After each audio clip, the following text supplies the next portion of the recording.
محمد. بسم اللہ الرحمن الرحیم. الحمدللہ رب العالمین والصلاة والسلام علی خاتم النبیین. ناظرین محترم السلام علیکم ورحمۃ اللہ وبرکاتہ.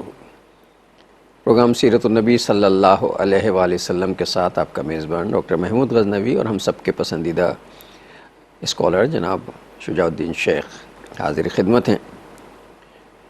خدا کرے آپ جہاں کہیں بھی ہوں دنیا کے جس حصے میں بھی ہمیں دیکھ رہے ہیں خیر و عافیت سے رہیں. اللہ تعالیٰ سب کو اپنی حفظ و امان و عافیت میں رکھے.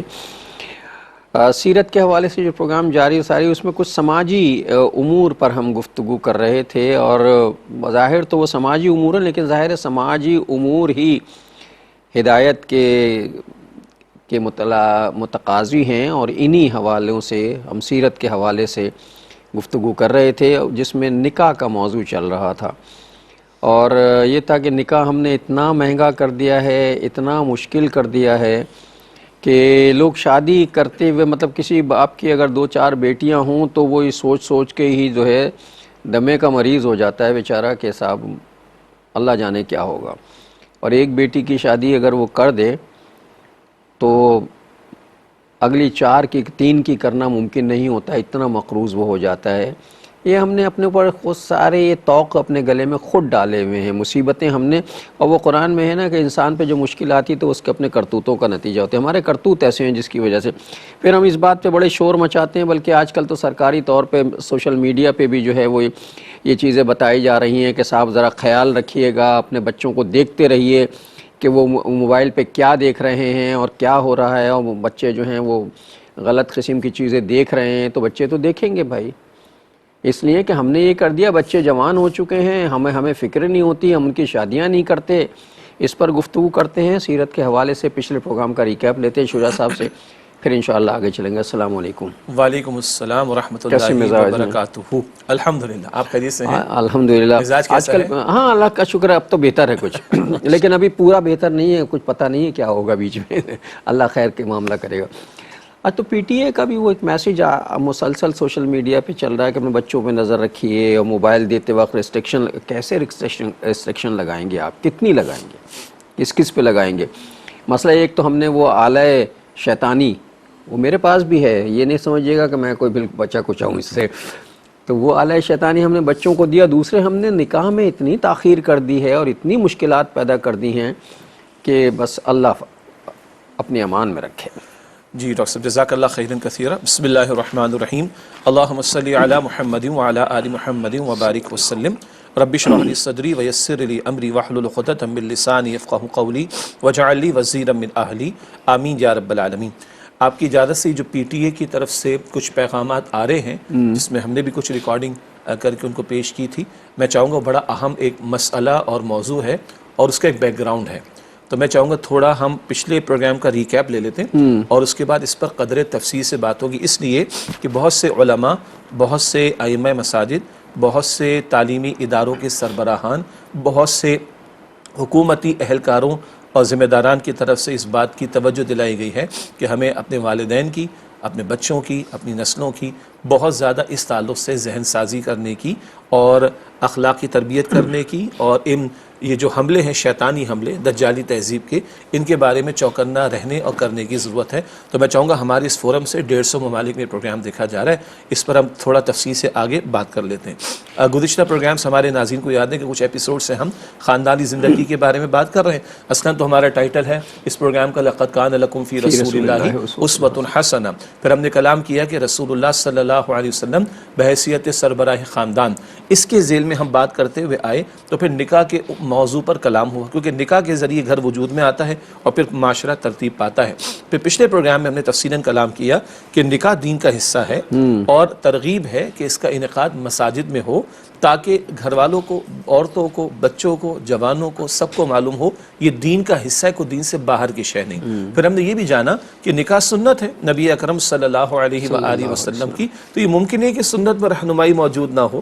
اللہ کے نبی علیہ الصلوۃ والسلام نے کئی نکاح کیے, آپ کی صاحبزادیوں کے نکاح ہوئے، آپ کے پیارے صحابہ کرام کے نکاح ہوئے، صحابیات کے نکاح ہوئے، اور یہ بہت ساری تفصیلات ہمارے پاس موجود ہیں۔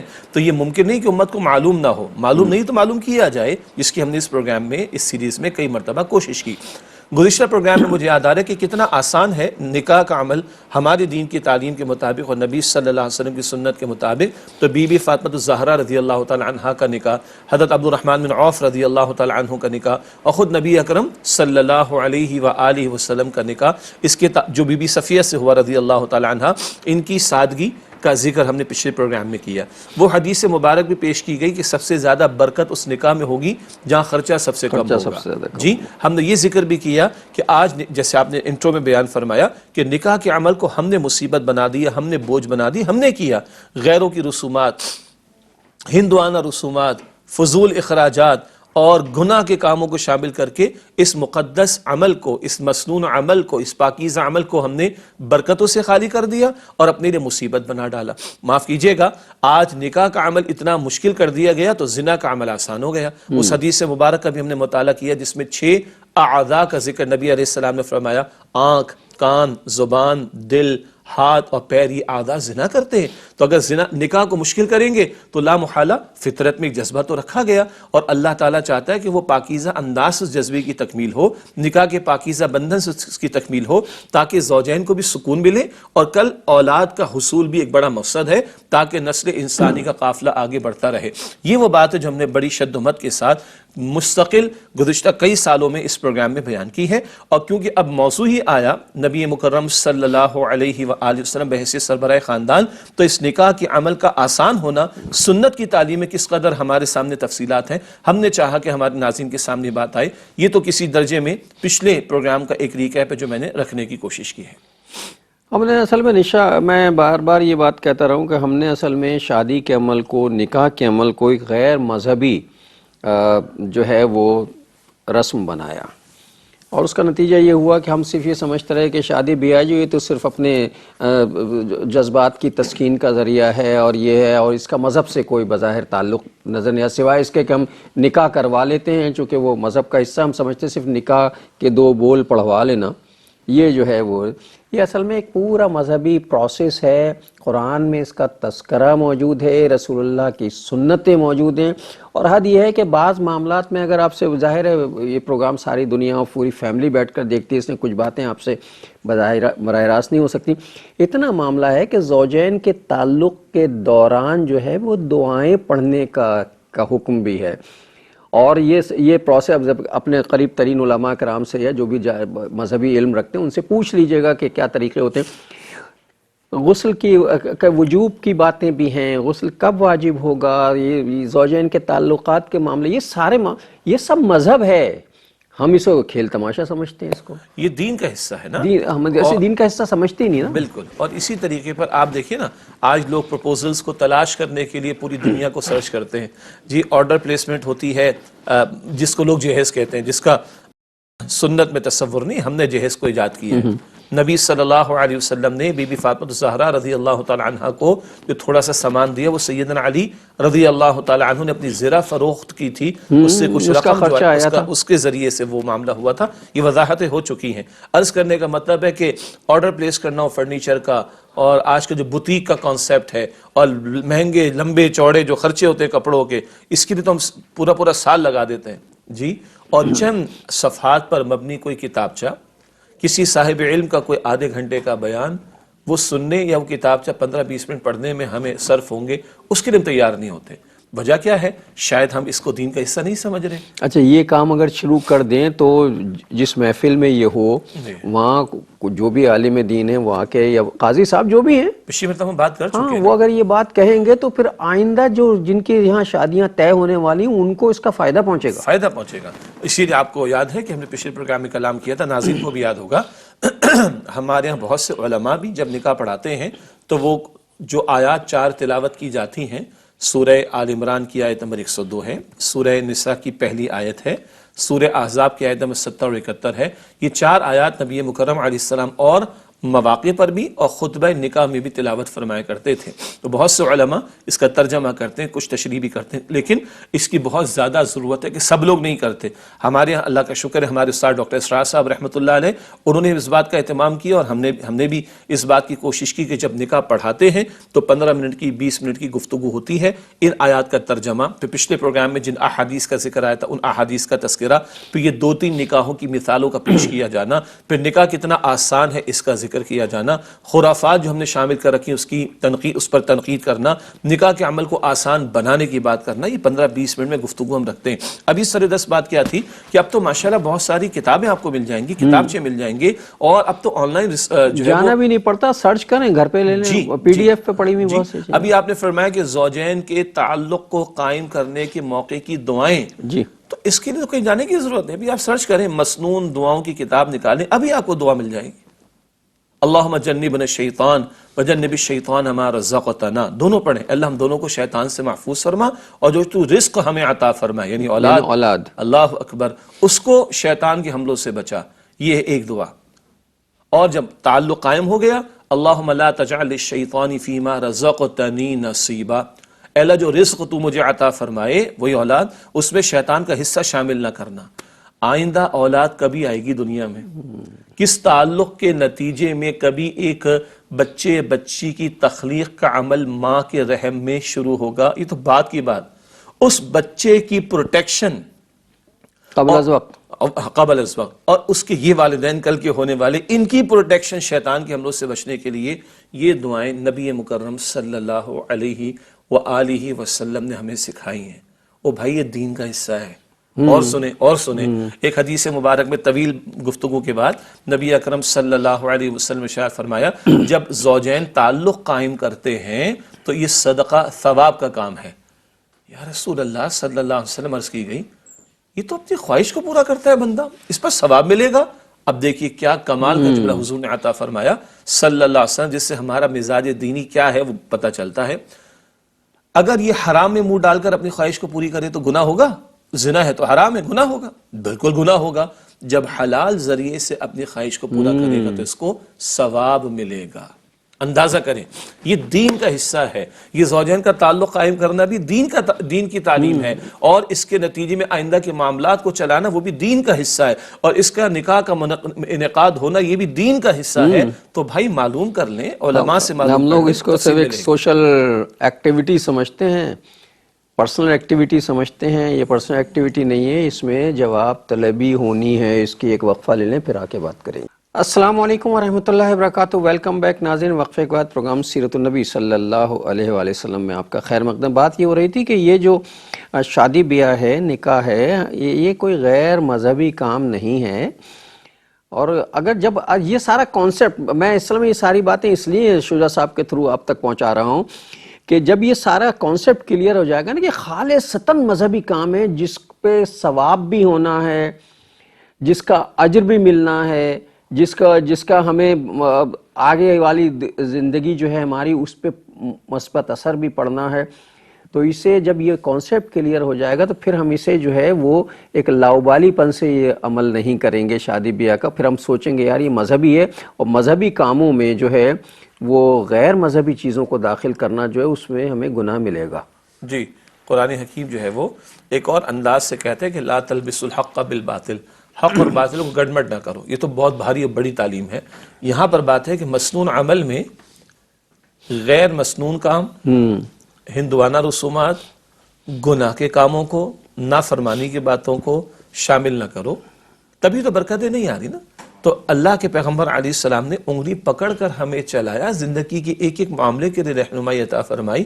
اور نکاح کوئی چھوٹا معاملہ تو نہیں ہے، زندگی بھر کا ایک معاملہ ہوتا ہے. دو خاندانوں کا ملاپ ہے. جی، اور یہ زندگی بھر کا ایک معاملہ ہے. تو کیسے ممکن ہے کہ اس بارے میں تعلیم موجود ہو؟ تو یہی بات ہم وقفے سے پہلے کر رہے تھے. بھائی معلومات کریں، جیسے رشتوں کی تلاش میں وقت لگاتے ہیں، اور جناب بینکویٹ کی بکنگ کے لیے، لون کی بکنگ کے لیے وقت لگاتے ہیں، مارے پھرتے ہیں، جہیز کے لیے، سونا گولڈ کے زیورات بنانے کے لیے، اور فرنیچر کے لیے، اور کپڑوں کے لیے، اور نہ جانے کن کن چیزوں کے، اور فضولیات کے لیے بھی اتنا وقت لگاتے ہو. تو معلوم کرو کہ سنت کی تعلیم اس حوالے سے کیا ہے. اور میں یہاں گزارش کروں گا ہمارے ائمہ مساجد سے بھی اور نکاح خواہ حضرات سے بھی اور علماء کرام میں سے وہ کہ جو اس کا اہتمام نہیں کر رہے. بھائی آپ کا دینی ذمہ داری کا معاملہ بنتا ہے کہ جو حضرات نکاح پڑھا رہے بھائی وہ جمعے کا خطبہ بھی دیتے ہیں کہ نہیں دیتے. ہمارے جمعے کا خطبہ عربی میں ہوتا ہے 3-4 منٹ کا. کیوں؟ اس سے کہ لوگوں کو عربی نہیں آتی. عالم عرب میں چلے جائیں وہاں 20 منٹ کا عربی کا خطبہ ہوتا ہے. تو پھر آپ مقامی زبان میں اردو میں تقریر کیوں کرتے ہیں؟ پنجابی میں کیوں کرتے ہیں؟ سندھی میں کیوں کرتے ہیں؟ بلوچی میں کیوں کرتے ہیں؟ پشتو میں کیوں کرتے ہیں؟ تاکہ لوگوں کو سمجھ آئے نا.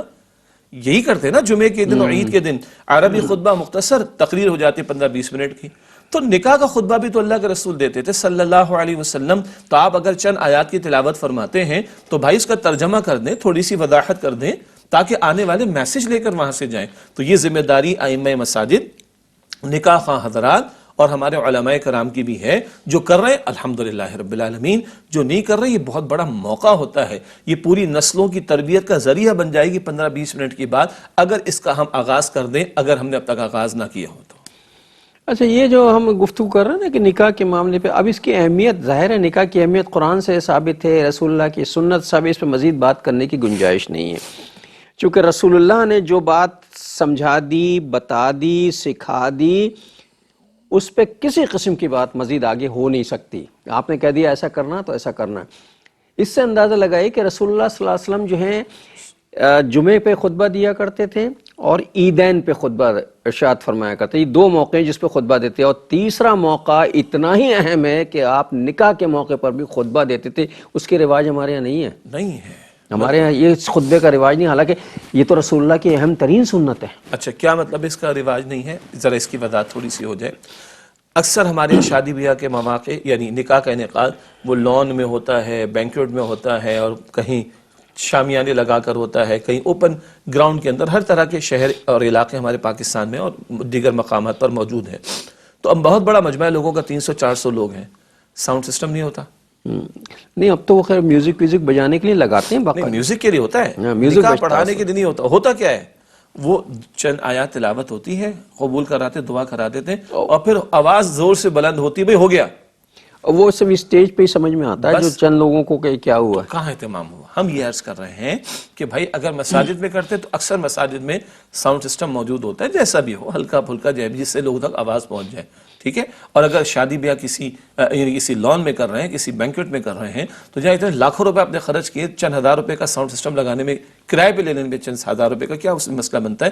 اس کو ہم کہہ رہے ہیں کہ اہتمام. ورنہ جو حضرات نکاح پڑھاتے ہیں وہ 1 آیات، کچھ 2 آیات، کچھ 4 آیات تلاوت کرتے ہیں. ہم کہہ رہے نہیں، اس سے آگے بڑھیں.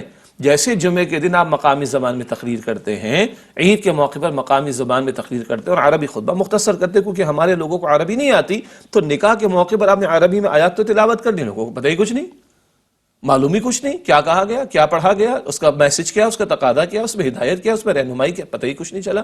اس کا ہم کہہ رہے کہ اہتمام کیا جائے گا تو فائدہ ہوگا انشاءاللہ. اب آپ دیکھیں ہم نے کتنا وقت لگایا اس پر. پچھلے پروگرام میں بھی یہ بات ہوئی تھی، اس سے پچھلے پروگرام میں بھی بات ہوئی تھی، اور برسوں سے سلسلہ چلا آ رہا ہے. 600 سے زیادہ ایپیسوڈ ہمارے کو ہو چکے ہیں، 641. آج یہ 641واں یا 42واں ایپیسوڈ؟ 42واں. 640 ایپیسوڈ میں سے کم 4 مرتبہ تفصیلاً مجھے یاد ہے کہ اس پر ہم کلام کر چکے ہیں. یہ اتنا اہم مسئلہ ہے کہ جس کو ہائی لائٹ کرنے کی ضرورت ہے.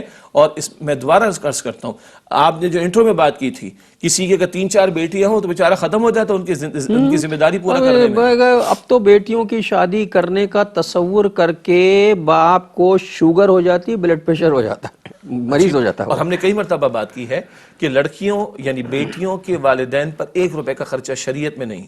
ساری کفالت کی ذمہ داری کس پر ہے؟ مرد پر ہے. مرد نے مہر بھی دینا ہے، چھوارے اسے تقسیم کرنے، اور جو شوہر بننے جا رہا ہے، اور ولیمہ اس نے کرنا ہے، گھر اپنا کرائے کا 1 کمرہ اس نے دینا ہے، کفالت کی ذمہ داری کل بیوی کی اس نے کرنی، اللہ تعالیٰ بچے عطا فرمائے گا، ذمہ داری اس نے نبھانی. تو لڑکی کے ماں باپ پر تو 1 روپے کا خرچہ نہیں. بلکہ انٹرسٹنگ بات یہ بھی پہلے ہم کر چکے ہیں، جو لڑکے کا والد ہوگا نا، شاید اس کو تھوڑی سی پریشانی تھوڑی سی آ سکتی ہے. تھوڑی ظاہر اسی کو کرنا نا، اس کے گھر میں ایک نئی لڑکی آئے گی، اسے مینیج کرنا، مینیج کرنا ہے. اگر بیٹا زیادہ نہیں کما پا رہا تو باپ نے سپورٹ، خرچہ بھی اسے اٹھانا، اچھی بات ہے، سپورٹ ہونی چاہیے. لیکن ہم تو کہہ رہے کہ اس کا مطلب ہم الٹے جا رہے نا.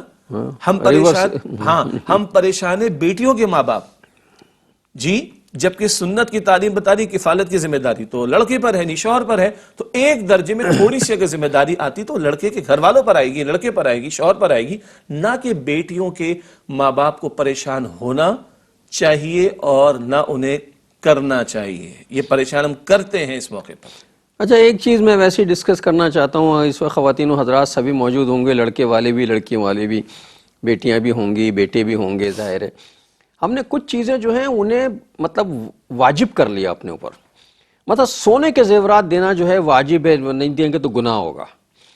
اور جناب یہ مہنگے مہنگے سوٹ, مجھے تو اس وقت میں تو بے ہوش ہوتے ہوتے بچا جب مجھے پتا چلا کہ وہ جو ایک شادی والے دن جو وہ پہنا جاتا ہے, کیا کہتے ہیں اسے, ایک لہنگا ٹائپ کی چیز ہوتی نا, کیا کہتے ہیں پتہ نہیں, مجھے نہیں معلوم کیا ہوتا, اس کی قیمت 3.5 لاکھ روپے, 2.5 لاکھ روپے, 2 لاکھ روپے, اور وہ صرف ایک دن پہنا. چونکہ بچے ماشاءاللہ فیشنیبل ہیں اور موجودہ دور کے بعد میں کوئی نہیں پہنتا. 2.5 لاکھ روپے کا ایک. اچھا میں اب آپ کی اجازت سے, اور ناظرین کو بھی یاد ہوگا, یہ آپ بات کر رہے ہیں 20ویں صدی کی. پتہ نہیں میں تو جی میں آپ کی معلومات میں یہ مجھے اس وقت پتا چلا تھا جب میری بیٹی کی شادی ہو رہی تھی, تو جب مجھے یہ ساری چیزیں بتائی گئیں تو میں تو بالکل ہکا بکا رہ گیا. 2.5 لاکھ کا. ڈاکٹر صاحب 25 لاکھ اور 30 لاکھ تک کے اماؤنٹ کی بن رہے ہیں. اور میں نے کسی پروگرام میں ایسی مذاقاً کہا تھا کہ کوئی اس طرح کے جوڑے اگر رینٹ پہ دینا شروع کر دے تو لوگوں کی بھی آسانی ہو جائے گی اور اس کی بھی دکان چل پڑے گی. تو لوگوں نے رینٹ پہ دینا بھی شروع کر دیے کہ میاں چلو 50,000 روپے دے دینا اور صبح واپس کر دینا.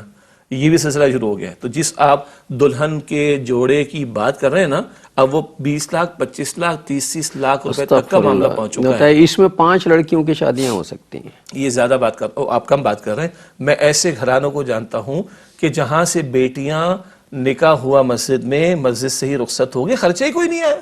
بلکہ ہم یہ کہتے ہیں کہ وہ لڑکے جن کو کچھ سپورٹ کی ضرورت ہو تھوڑا گھر آباد کرنے, تو گھر والے اس کی ہیلپ کریں تاکہ اس کے لیے اپنی عفت اور عزت کی پاکیزگی کی حفاظت کرنا آسان ہو سکے اور کسی کی بیٹی کا معاملہ بھی بن سکے.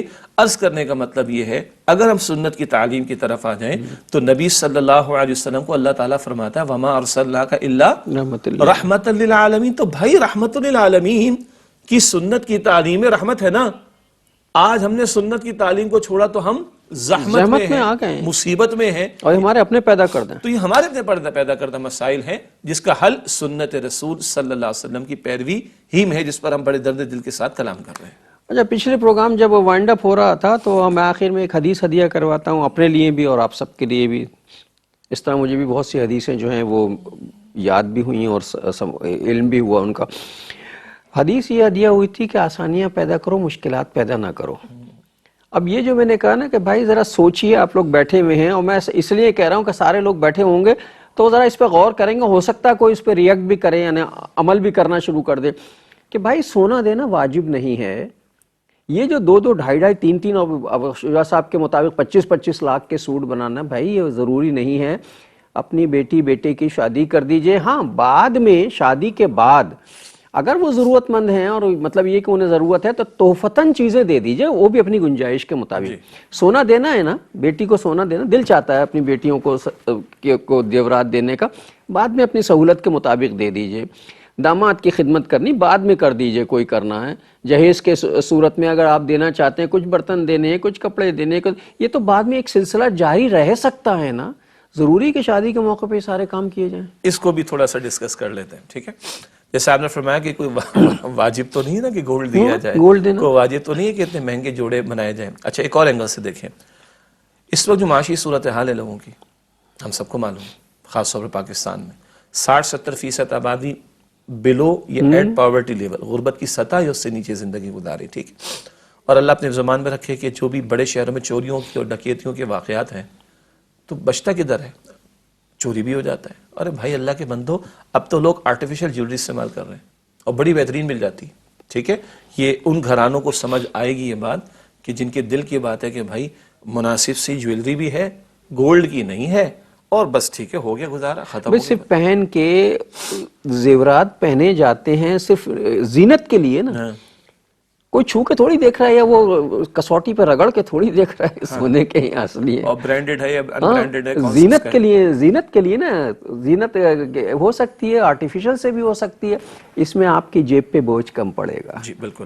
تو اور یہ جو بات تھی نا، یہ بہت قیمتی بات آپ نے بیان فرمائی، کیونکہ ہمارے بارے میں بعض لوگ کہتے ہیں یار آپ لوگ زیادہ سخت ہے جب ہم یہ کہتے ہیں کہ جہیز کا کوئی تصور نہیں، جب ہم یہ کہتے ہیں کہ لڑکی والوں کے ذمہ کوئی خرچہ نہیں، تو ہماری لوگ خاصی مخالفت بھی کرتے ہیں، کوئی حرج نہیں، ہم بھگتنے کو تیار ہیں، لیکن ہم اس بات پر قائم ہیں کہ آسان کریں نکاح کے عمل. اب اس کا حل بتاتے ہیں. آپ صاحب اولاد ہیں، اولاد کی بھی اولاد ہے ماشاءاللہ، آپ کی بیٹیاں گھر آتی ہے، کبھی خالی ہاتھ جاتی ہے؟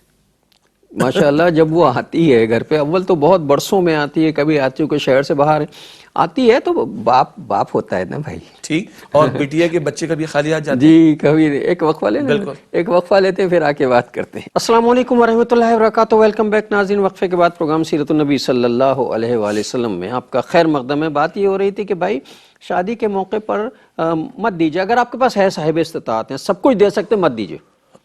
شادی کے بعد تھوڑا تھوڑا کر کے دے دیجیے. اب اگر یہ کانسیپٹ ہے کہ صاحب دنیا نے تو دیکھا ہی نہیں، تو بھائی دنیا اگر دیکھے گی تو پھر ایسے حالات تو رہیں گے جیسے ہیں. دینا ہے نا، بیٹی کو دینا ہے، بیٹے کو دینا ہے، بچوں کو دینا ہے، دیتے رہیے، بعد میں ساری زندگی دینے کے لیے پڑی ہے نا. بالکل. میں اسی بات کو تھوڑا سا آگے بڑھا رہا ہوں. ویسے میں نے ڈاکٹر صاحب سے ڈائریکٹلی بات کر لی تھی. یعنی ہماری بیٹیاں جو شادی شدہ ہیں جب گھروں پر آتی ہیں، ان کے بچے گھروں پر آتے ہیں ہمارے ہاں، کیا کبھی ایسا ہوتا ہے کہ وہ خالی ہاتھ جاتے ہیں؟ ارے بھائی ماشاءاللہ، پھر اچھا دل بھی چاہتا ہے نا، دل چاہتا ہے، سیدھی سی بات ہے.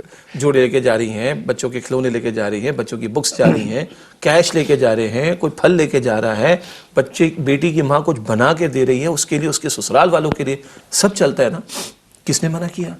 شادی بیاہ کے موقع پر ہم کیوں کہہ رہے ہیں اس کو سمجھیں ذرا. اور جس کو آپ نے کہا اظہار کرنا، دکھاوا کرنا، یہ دکھاوا ہے. اچھا ہے کیا؟ جب اس طرح ہم اس کا اظہار کرتے ہیں تو معاف کیجئے گا، نظر لگانے والے بھی ہوتے ہیں، اور نظر لگ جاتی ہے نا، نظر تو برحق ہے، پھر باتیں کرنے والے بھی. اچھا پھر ہر خاندان میں ہر مالی استعداد کے لوگ ہوتے ہیں، کچھ زیادہ مالدار ہوں گے، کچھ نسبتاً کم، کچھ بہت کم مالدار ہوں گے. اب جب وہ گھرانے دیکھتے ہیں، ان گھرانوں کی بچیاں دیکھتی ہیں، بیٹیاں دیکھتے ہیں کہ جن کے ماں باپ افورڈ نہیں کر سکتے، اور جب ان کے وہ سامنے فرسٹریشن میں جاتی ہیں. ہاں ان کو کمپلیکسٹی کا شکار ہوتے ہیں، وہ احساس کمتری کا شکار، پھر اب جذبات اندر پیدا ہوتے ہیں. ان بچیوں کی ماں بھی دیکھے گی تو وہ اپنے شوہر سے ڈیمانڈ کرے گی، یہ بچیاں دیکھیں گے تو اپنے باپ سے ڈیمانڈ کریں گے، اپنے بھائیوں سے ہم اس کے موقع پر ہوا تو ہمارے موقع پر بھی. اب وہ غریب بیچارہ، اس کو تو روٹی کے اس کا باپ جو ہے، وہ ماں باپ جب شادی پہ جا رہے ہیں، جو کھانا کھا رہے ہوتے ہیں نا، وہ زہر کھا رہے ہوتے ہیں، وہ یہ دیکھ کے کہ اتنا میری بیٹی نے بھی دیکھا ہے، میں نے بھی دیکھا، میں کیسے کروں گا. جی وہ کھانا زہر ہو جاتا ہے ان کے لیے. اس کے نتیجے میں خاندانوں میں نفرتیں، اس کے نتیجے میں احساس کمتری کا معاملہ، فرسٹریشن کا معاملہ، ڈپریشن کا معاملہ، جس کو پھر آپ نے کہا تھا شوگر ہو جانے کا معاملہ. پھر بائی ہک اور بائی کروک، انگلش میں ہمیں سمجھ آتا ہے نا، جیسے تیسے بھی. اب باپ بھی تو کہے گا میری بیٹی کا ارمان نہیں، باپ تو باپ ہوتا ہے. چوری کر لے گا، ڈاکہ ڈال لے گا، یا بیچارہ مصیبت میں پڑے گا تو قرض لے کے پوری زندگی مقروض گزرے گا. بھائی ہوگا وہ کہیں ڈاکہ ڈال دے گا، چوری کر لے گا، یا ذرا ہلکا ہاتھ رکھے گا تو کہیں قرض لے کے بیٹھے گا، مقروض جائے گا. دنیا میں تو مقروض کی تو جنازہ حضور نہیں پڑھاتے تھے جس کے قرض کے ادا کرنے کا معاملہ نہ ہو، صلی اللہ علیہ وسلم. یہ ساری باتیں آپس میں ملی ہوئی ہیں. تو کم از کم یہ کریں. آپ کی بیٹی ہے الحمدللہ. اور ایک اور سنیے، بزرگوں نے بڑی پیاری بات، علماء نے بڑی پیاری بات بیان فرمائی. آپ کے ہاں اللہ تعالیٰ نے آپ کو بیٹی عطا فرمائی تھی، وہ پیدا ہوئی، آپ نے اس کی کفالت کی، اس کی ساری اخراجات پورے کیے، اس کی اسکول کالج کی تعلیم کے آپ نے اخراجات برداشت کیے، اس کے کپڑے کے، بیماری کے، اور اس کو کوئی پریشانی ہوتی تو اس کی آپ ضروریات پوری کرتے تھے. آج تک آپ نے کسی کو بتایا کہ جناب 18-20 سال تک میں نے تعلیم پر اتنا لگایا، کپڑوں پر اتنا لگایا، بیماری پر بتایا کسی کو؟ شادی کا کرتے ہیں دنیا کو دکھا رہے ہیں. کیوں دکھا رہے ہو؟ وہ کیا تو ذمہ داری تھی الحمدللہ. اب تم کچھ دو، تمہاری بیٹیاں، کس نے منع کیا؟ دکھاؤ تو نہیں، بتاؤ تو نہیں، یہ ہم گزارش کر رہے ہیں. اور مقصد تو دینا ہے نا، بچوں کو سپورٹ کرنا ہے تو بعد میں کر دینا، دنیا کو دکھانا تھوڑی ہے. چلے میں آپ کو اور عرض کر دیتا ہوں، ٹھیک ہے؟ آپ کی بیٹی ہے نا، شادی سے پہلے دے دیں اس کو، شادی سے پہلے بھی کچھ دے دیں، دکھاوا تو نہ کرے نا، بتائیں تو نہ ساری دنیا. بعض جگہوں پہ تو یہ بھی ہوتا ہے، اب شہروں میں تو شاید کم ہے، گاؤں میں اور چھوٹے شہروں میں تو اب بھی ہوتا ہے، اور یہاں کراچی میں بھی میں نے دیکھا ہوتا ہے کہ باقاعدہ ایک دن جہیز ڈسپلے کیا جاتا ہے. ہاں نا، اسی کے ٹینٹ لگتا ہے یا وہ ہوتا ہے، وہ سارا جہیز جو ہے ڈسپلے کر کے پھر اس کی مووی بنتی ہے. ہاں مووی بنتی ہے، لوگوں کو کہا جاتا ہے آؤ دیکھو اور جلو. ہاں معاف کیجیے گا. یہ ہے جس کی ہم مخالفت کرتے ہیں. باقی بیٹیاں گھروں پر آتی ہیں، بہنیں گھروں پر آتی ہیں، ان کا ایک مان ہوا کرتا ہے، ہماری اقدار ہیں، ہماری ویلیوز ہے، کسی نے نہیں رکاوٹ ڈالی اس میں. لیکن جو دکھاوے کر رہے ہیں، بڑھ چڑھ کر دکھا کر رہے ہیں، اور پھر وہ لڑکے والے جو ڈیمانڈ کر کے مانگ رہے ہیں، اس کو تو میں کہتا ہوں یہ بغیرتی کی بات ہے. یہ بھی ذرا اس کو بھی میں کلیئر کر دوں کیوں ہم کہہ رہے ہیں. جو لڑکے والے ڈیمانڈ کر کے مانگتے ہیں، وہ اللہ کے بندے ساری زندگی بھر اس لڑکی جس کو تو نے بیوی بنایا ہے، اس کی کفالت کی ذمہ داری تو تجھ پر آئے گی. یا شادی کر رہا ہے تو بیوی بنانے جا رہا ہے، ساری زندگی کی کفالت تم پر ہے. اور ابھی آغاز ہوا چاہتا تو منہ پھاڑ کر اتنا مانگ رہے ہو تو تم سے کیا توقع رکھی جائے گی کہ تو پوری زندگی اس کا تم کفالت کرو. اچھا، اس سے ایک اور نقصان بھی ہو رہا ہے. ناظرین ذرا سوچئے گا، میں آپ کو بہت سیریسلی بات کر رہا ہوں آپ سے، یہ کوئی میرا ذاتی تجربہ نہیں ہے لیکن میرا مشاہدہ ہے. اس سے ایک نقصان یہ بھی ہو رہا ہے کہ جب آپ اتنا بھر بھر کے دیتے ہیں نا، تو وہ داماد جو آپ کا بننے والا ہے، جس سے شادی ہو رہی ہے، اس کے ذہن میں خاص قسم کا آپ کا امیج بن جاتا ہے. پھر وہ بیٹی کے تھرو یا کسی نہ کسی بہانے سے آپ سے انڈائریکٹ وے میں ڈیمانڈ کرتا ہی رہتا ہے. اسے پتا ہے بھائی سسرال میری بہت اسٹرانگ ہے، سمجھے، وہ کسی نہ کسی بہانے آپ سے ڈیمانڈ کرتا رہے گا. یہ بھی ایک سماجی مسئلہ ہے. جی تو اب بڑی کڑوی بات ہے، غور طلب بات ہے کہ یہ زندگی بھر کے نباہ والے رشتے ہم قائم کر رہے ہیں یا یہ ہم کاروبار کر رہے ہیں. یہ تو کاروبار کی ٹون ہوتی ہے، تم مجھے دو گے تو معاملہ ٹھیک رکھوں گا. رشتے نبھانے میں تو ہے تم نہ بھی دو تو میں اپنا فرض پورا کروں گا. سبحان اللہ. نہیں، ایسے بھی خاندان ہیں اور ایسے بھی میں جانتا ہوں، میرے سینکڑوں اسٹوڈنٹس بھی ہیں اور ہزاروں اور دوست احباب بھی ہیں. ایسے لڑکے بھی ہیں جو اپنی سسرال میں بہت کھچ کے جاتے ہیں کہ یار انہیں کھانا بھی وہاں مناسب نہیں لگتا، کہ یار یہ بیوی کا گھر کے باپ کا گھر ہے اور کچھ زیب نہیں دیتا. کچھ دیتے تو لیتے نہیں ہیں وہ، اور بلکہ ناراض ہوتے ہیں اگر بیٹی کچھ لے آئے، کیوں لے کر آئے، تمہارے گھر میں تھا نہیں. ان کے ذہن میں اگر میں نیک نیتی کہوں تو یہ کہ کہیں میں بوجھ نہ بن رہا. یہی ہے بلکہ آپ اجازت دیجیے گا، یہ جو ہمارے تصور ہے نا داماد کے نخرے اٹھانے کا، یہ کون سی مخلوق ہے بھائی؟ یہ کہاں سے ٹپک کر آیا ہے؟ کیا اس داماد کی بھی کوئی بہن ہے؟ تو اس بہن کی بھی تو شادی ہوئی چکی ہوگی یا ہوگی، تو کل اس گھرانے کا بھی کوئی داماد ہوگا. اس کے بارے میں تمہاری کیا ایکسپیکٹیشن ہے اور اس کے رویے کیا ہیں؟ تو یہ جو ہم نے پتہ نہیں سین لگا دیے کبھی کبھی داماد کے سر پر. ہاں، یہ اصل میں ہم نے یہ ہمارا اپنا خام و خواہ کا غیر معمولی پروٹوکول دینا شروع کر دیا. بھائی کیوں؟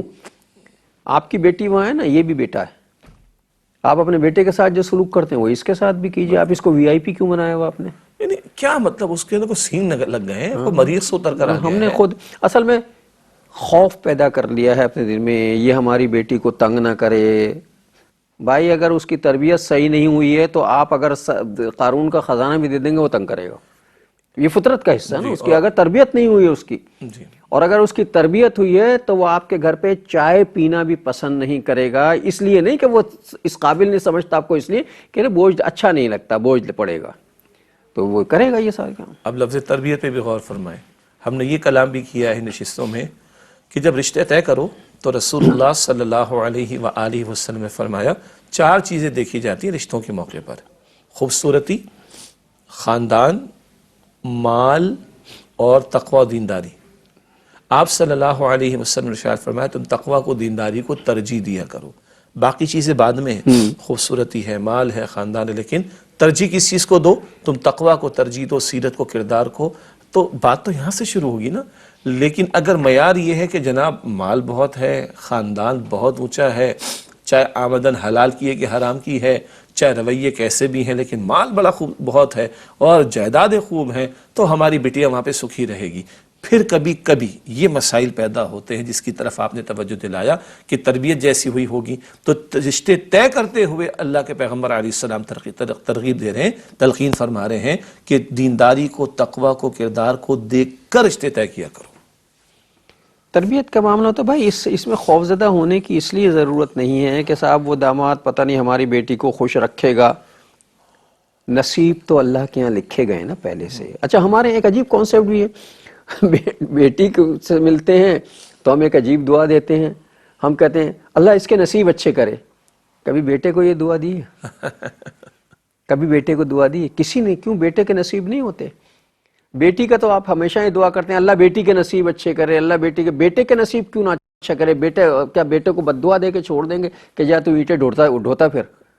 وہ کیسے کیسے کما کے لاتا ہے، کیسے کیسے زندگی گزارتا ہے، تنگی تو وہ اٹھاتا ہے، اسے ہم کبھی دعا. ہم نے اصل میں کانسیپٹ ہمارے بڑے عجیب ہو گئے ہیں جس کی وجہ سے ہم مسائل میں گرے ہوئے ہیں. جی بس بہرحال یہ خاصی ہم نے تفصیل سے کلام کر لیا، لیکن سارا باٹم لائن کیا تھا؟ نکاح کا مقدس مسنون پاکیزہ عمل، اس کو سنت رسول صلی اللہ علیہ وآلہ وسلم کے مطابق انجام دینے کی کوششیں کریں گے تو رحمتیں اور برکتیں آئیں گی. نکاح میں بلا وجہ کی تاخیر کرنا، نکاح کو مشکل بنانا، نکاح کو بوجھ بنانا، آج اس کے بھیانک نتائج ہم اپنے معاشرے میں دیکھ رہے ہیں. جب حیا جا رہی ہے اور عفت تار تار ہو رہی ہے، پاک دامنی پر حملے ہو گئے، دجالی فتنہ شیطان کے حملے کارگر ثابت ہوتے چلے جا رہے ہیں. بڑا حل کیا ہے؟ نکاح کے عمل کو آسان کرنا اور سنت رسول صلی اللہ علیہ وآلہ وسلم کے مطابق اس کو انجام دیں گے، تبھی واقعتاً ہمارے گھرانوں میں برکتیں آئیں گی، ہماری حیا بھی محفوظ رہے گی اور ہم اچھے انداز سے سکون والی زندگی گزارنے کے قابل ہوں گے. کیوں؟ قرآن پاک سورۃ الروم آیت 21 میں کہتا ہے کہ تمہیں میں سے تمہارے جوڑے بنا لتسکنوا الیہا، تاکہ اپنے جوڑے کے پاس جا کر تم سکون تلاش کرو.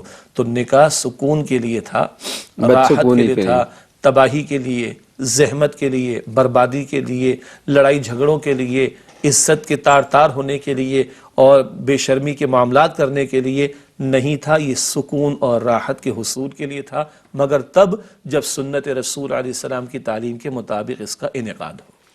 اصل میں یہ دو عہدے ہیں جس پہ آپ پرموٹ ہوتے ہیں. ابھی تک آپ اولاد تھے، آپ بچے تھے، آپ کے والدین تھے. اب آپ بڑے ہو گئے، اللہ تعالیٰ نے آپ کو اس منصب تک پہنچا دیا ہے جہاں جا کے آپ خود ماں باپ بننے جا رہے ہیں. پہلا عہدہ جو آپ کو ملا ہے یہ بہت ذمہ دارانہ، یعنی سمجھ لیں کہ آپ کو سربراہی ملی ہے کسی خاندان کی، آپ شوہر بنے ہیں. اسے خاندان کی سربراہی ملی ہے، وہ بیوی بن کے اس گھر کی ملکہ بنی ہے. تو یہ بڑے عہدے ہیں اور بڑے عہدوں کے لیے بڑی تربیت کی ضرورت ہوتی ہے. بہرحال آج کا پروگرام کا وقت تو ختم ہو رہا ہے، تو میں شعیع صاحب سے درخواست کروں گا آج کی حدیث ہدیہ کر دیں، پھر انشاءاللہ یہیں سے ہم اگلے پروگرام کا آغاز کریں گے. نبی اکرم صلی اللہ علیہ وسلم نے ارشاد فرمایا کہ خیر الناس من ینفع الناس، لوگوں میں سے بھلا آدمی کون ہے؟ جو لوگوں کو نفع پہنچانے والا ہو. حدیث مبارک مکمل. تو اللہ ہمیں توفیق دے کہ ہم نفع اور رحمت کا باعث بنے، لوگوں کے لیے زحمت اور مصیبت کا باعث نہ بنے. اور اس کے ساتھ ہی ہمارے آج کے پروگرام کا وقت ختم ہوا. جناب شجاع الدین شیخ اور اپنے میزبان ڈاکٹر محمود غزنوی کو اگلے پروگرام تک کے لیے اجازت دیجیے. اللہ نگہبان. والسلام علیکم ورحمۃ اللہ وبرکاتہ. اللہم صلی علی سیدنا و مولانا محمد وعلی آلہ و صحبہ وبارک وسلم. اللہم صلی علی سیدنا